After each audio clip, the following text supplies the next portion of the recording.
Какво ги правите тия четворки, бе?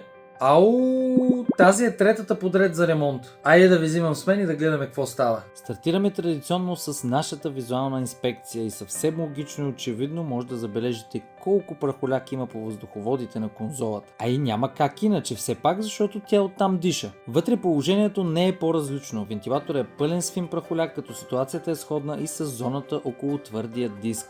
Доста мръсничко. Гмуркаме се в дебрите на устройството и е ясно, че ще играят четката и компресора. Поглеждаме и каква е ситуацията с дъното вирам чиповете и термопастата, а там всичко е стандартно. Прегорели термоподложки и вкаменена термопаста. Погледнете само на какво прилича радиатора. 50% способност за отвеждане на топлия въздух. Но няма повече какво да говорим, започваме с профилактиката. Четка, компресор, нови подложки, нова паста и всичко вече работи отлично.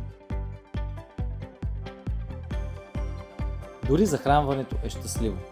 Стартираме конзолата, имаме картина, всичко е наред и клиентът ще може да си играе отново с лекота.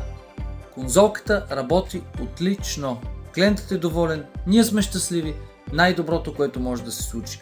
Ако имате нужда от сервизно обслужване, покупка, сглобяване на компютър или каквото и да е свързано с компютри, Pistech България, град Пловдив, братя Бъкстон 10. Имайте предвид, че цената за да изпратите конзолата си и да ви я върнем обратно, говориме транспортни разходи, е около 7 евро, което е напълно допустимо, особено за по-малките населени места или там, където нямате възможност да си обслужите машината. Бъдете здрави и до следващото видео. Чао!